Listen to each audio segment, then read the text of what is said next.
दोस्तों, अब तक हमने देखा था कि तोजी अंदर आकर रिको के सिर में गोली मार देता है ताकि उसका मास्टर टेंजन से मर्ज ना हो, और वो गेतो को ये भी बताता है कि गोजो को वो ऑलरेडी मार चुका है। अब गेतो काफी गुस्से में अपने सबसे पावरफुल कर्स स्पिरिट रेनबो ड्रैगन को बाहर निकालता है, जो कि तोजी पर हमला कर देता है। लेकिन फिर भी तोजी गेतो पर शूट करता है, लेकिन गेतो एक कर्स को सामने लाकर बच जाता है। फिर गेतो अंदर जाके देखता है कि उसका ड्रैगन तोजी का कुछ भी नहीं बिगाड़ पाया था। अब तोजी एक्सप्लेन करता है कि बैरियर्स के होते हुए वो अंदर कैसे घुस गया। जुजुत्सु हाई के बैरियर्स बस उसे छुपाने का काम करते हैं, तो अगर किसी को पहले से ही डोर्स की लोकेशन पता हो तो उसे बैरियर पार करने में कोई दिक्कत नहीं आती। साल के इस समय ज्यादातर सॉर्सरर्स बिजी रहते हैं और जुजुत्सु हाई के लोग फ्लाई हेड्स के झुंड से निपटने में बिजी हैं। और क्योंकि तोजी के अंदर बिल्कुल कर्स एनर्जी नहीं है, तो वो एक गायब इंसान के जैसा है जो आराम से यहाँ आ सकता है। लेकिन अगर वो अपने साथ कोई कर्स्ड टूल लेकर आता तो जरूर पकड़ा जाता, क्योंकि उसमें कर्स एनर्जी होती है। इसीलिए वो अपने साथ एक ऐसे कर्स स्पिरिट को लाया जिसके मुंह के अंदर वो अपने हथियार रख सके। और फिर उस कर्स को छुपाने के लिए तोजी ने उसे छोटा करके निगल लिया, जिससे कि वो भी तोजी के साथ गायब हो गया। और इस तरह से तोजी चुपके से अंदर आया था और आते ही उसने गोजो पर अटैक कर दिया। वो सीधा रिको पर भी अटैक कर सकता था, लेकिन गोजो को जिंदा छोड़ने का रिस्क वो नहीं लेना चाहता था। अब गेतो को समझ आ गया था कि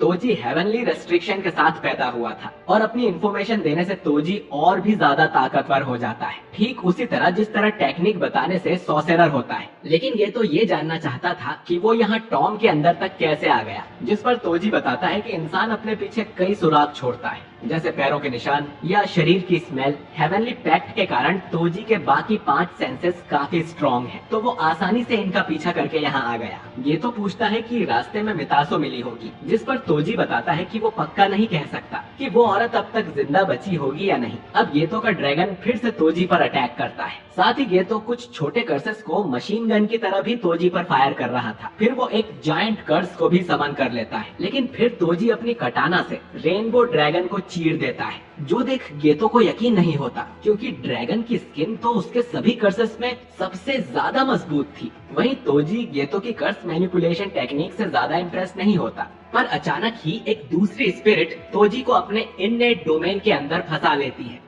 ये डोमेन तब तक रहेगा जब तक तोजी उस स्पिरिट को जवाब नहीं दे देता। स्पिरिट पूछती है कि वो सुंदर है कि नहीं, जिस पर तोजी कहता है कि वो उसके टाइप की नहीं है, जिससे स्पिरिट का डोमेन गायब हो जाता है। लेकिन फिर तोजी देखता है कि उसके आसपास कई सारे ब्लेड्स थे जो कि उसे काटने वाले थे, लेकिन तोजी अपने इन्वर्टेड स्पीयर से उन सभी ब्लेड्स को तोड़ देता है। अब गेतो उसके पास आकर उसके कर्स को एब्जॉर्ब करने की कोशिश करता है, क्योंकि अगर गेतो ने इस कर्स को एब्जॉर्ब कर लिया तो तोजी के पास लड़ने के लिए कोई हथियार ही नहीं होगा। गेतो को लग रहा था कि ये कर्स ज्यादा स्ट्रॉन्ग नहीं है, तो वो उसकी मर्जी के बिना इसे एब्जॉर्ब कर लेगा। लेकिन ये कर्स गेतो को रिजेक्ट कर देता है और फिर तोजी एक दूसरी तलवार निकालकर उससे गेतो के सीने को काट देता है। फिर ये दोनों ही टॉम के नीचे जाकर गिरते हैं। गेतो बहुत घायल था। तोजी कहता है कि अगर वो एक शिकिगामी यूजर होता तो तोजी उसे आराम से मार देता, लेकिन उसकी टेक्निक कर्स मैनिपुलेशन है, तो पता नहीं गेतो को मारने से उसके अंदर के सारे स्पिरिट्स का क्या होगा। अगर वो सब बाहर आ गए तो तोजी फालतू की परेशानी मोल नहीं लेना चाहता। गेतो पर अपने पेरेंट्स की ब्लेसिंग्स होंगी जो वो आज जिंदा बच गया,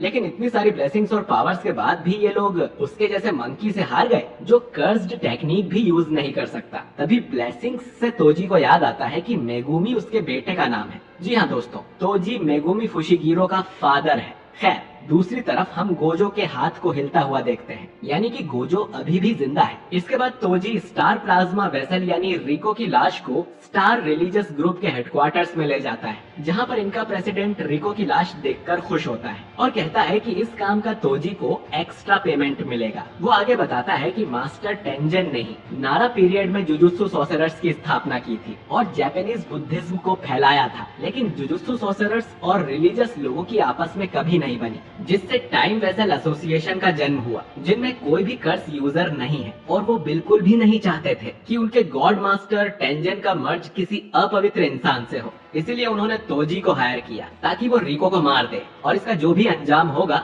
ये लोग भुगतने को तैयार हैं, चाहे master tangent out of control होकर इंसानियत के लिए ही खतरा क्यों न बन जाए। इतना कहकर प्रेसिडेंट रिको की लाश को उठाता है और यहाँ से चला जाता है। तोजी को लगता है कि ये आदमी पागल है। फिर ये दोनों वहाँ से बाहर निकल आते हैं। हमें ये पता चलता है कि तोजी ने ही मितासो को किडनैप किया था और कॉन्ग से उसने कहा था कि इसे कहीं दूर ले जाकर मार देना, लेकिन ये कॉन्ग का आइडिया था कि वो मितासो का रेस्क्यू होने देंगे, जिससे गोजो और गेतो टेंशन फ्री हो जाएंगे, और आखिर में सब कुछ इनके हिसाब से हुआ। तोजी आगे पूछता है कि वो लोग मितासो को ओकिनावा कैसे ले गए, क्योंकि पब्लिक ट्रांसपोर्ट में तो उन्हें खतरा होता, जिस पर कॉन्ग बताता है कि उनके प्रेसिडेंट के पास एक प्राइवेट प्लेन है और उसी में वो मितासो को ओकिनावा ले गए थे। अब तोजी कॉन्ग से कहता है कि चलो खाना खाने किसी महंगी सी जगह पर चलते हैं, जिस पर कॉन्ग बोलता है कि तुम दूसरों पर कभी खर्च नहीं करते, और वैसे भी कॉन्ग ने सोच रखा है कि वो अब तोजी से या तो अगले काम के लिए मिलेगा या तो सीधा नर्क में। इतना कहकर कॉन्ग चला जाता है। अब तोजी भी यहाँ से जाने लगता है,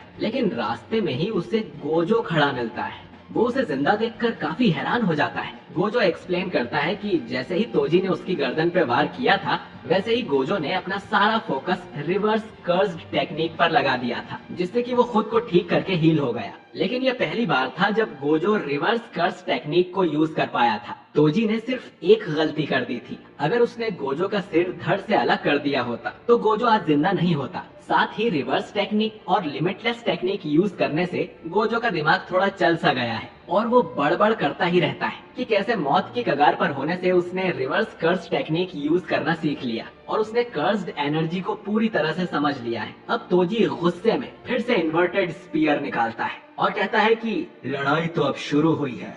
वो सीधा गोजो पर अटैक करने जाता है, लेकिन गोजो आराम से उसके अटैक्स को डॉज कर देता है और तोजी के पीछे आ जाता है। साथ ही वो अब हवा में भी उड़ रहा था। अब गोजो रिवर्स कर्स एनर्जी को लिमिटलेस टेक्निक में फ्लो करता है, जिससे वो कर्स्ड टेक्निक रेड भी यूज करना सीख जाता है। टेक्निक रेड के अटैक से तोजी काफी दूर जाकर गिरता है। वहीं गोजो मुस्कुराते हुए हवा में तैर रहा था और तोजी बोलता है कि ये तो एक मॉन्स्टर है। अब टेक्निक रेड से तोजी की एक भी हड्डी नहीं टूटी थी। तोजी को पता था कि गोजो के पास अब 3 तरह की टेक्निक्स हैं। पहली इन्फिनिटी शील्ड, दूसरी टेक्निक ब्लू और अब तीसरी टेक्निक रेड, और तोजी आराम से इन तीनों को हैंडल कर सकता है। अब तोजी इन्वर्टेड स्पीयर को एक चेन से कनेक्ट कर लेता है ताकि वो गोजो पर हवा में भी हमला कर सके। गोजो की आंखें देख तोजी को थोड़ा डर लगता है, लेकिन फिर भी वो खुद को शांत करके गोजो को मारने के लिए रेडी हो जाता है और वो गोजो पर स्पीयर से ढेर सारे अटैक करता है, लेकिन गोजो सारे अटैक से आराम से बच जाता है।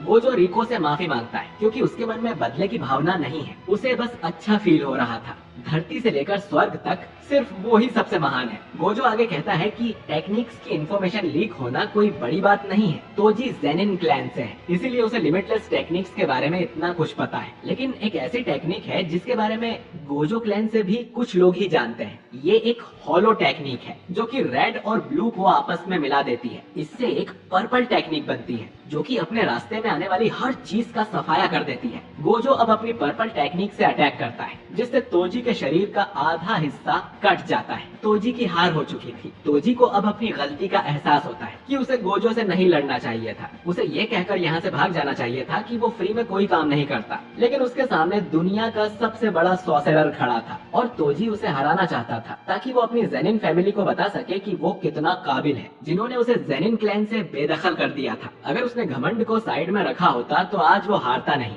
अब गोजो तोजी से उसके आखिरी शब्द पूछता है, जिस पर तोजी को मेगुमी की याद आती है और वो गोजो को बताता है कि उसके बेटे मेगुमी को 2-3 सालों में जेनिन क्लैन को बेच दिया जाएगा, तो तुम इस इंफॉर्मेशन के साथ जो चाहे कर लो। और इसके बाद तोजी की मौत हो जाती है। इधर गेतो भी भागते हुए टाइम वेसल हेडक्वार्टर्स में जा रहा था। उसे रास्ते में तोजी का वो कर्स मिलता है जो कि घायल हो गया था। फिर गेतो जब अंदर जाता है तो देखता है कि गोजो ने रिको की लाश को उठाया हुआ था। आसपास ग्रुप के लोग खड़े थे जो कि रिको की डेथ पर ताली बजा रहे थे। गेतो गोजो को बताता है कि शोको ने उसके घाव हील कर दिए थे और वो तुरंत यहाँ आ गया। लेकिन गेतो को ऐसा लग रहा था कि गोजो अब काफी बदल गया है। वो गोजो से कहता है कि अब उन्हें यहाँ से चलना चाहिए, पर गोजो गेतो से पूछता है कि क्या उन्हें यहाँ खड़े सभी लोगों को मार देना चाहिए, क्योंकि उसका तो कुछ भी करने का मन नहीं है। गेतो मना करते हुए कहता है कि इसका कोई मतलब नहीं होगा, क्योंकि ये लोग तो बस गुलाम हैं और इन्हें कंट्रोल करने वाले पहले ही भाग गए होंगे और जो कांड उन्होंने किया है उससे ये टाइम वेसल ग्रुप जल्द ही बंद कर दिया जाएगा। गोजो आगे कहता है कि हर चीज का मतलब हो ऐसा जरूरी तो नहीं। इतना कहकर गोजो यहाँ से निकल जाता है। ये तो उसे कहता है कि मतलब होना जरूरी है, खासकर एक जुजुत्सु सॉर्सरर के लिए। और ये एपिसोड यहीं पर खत्म हो जाता है।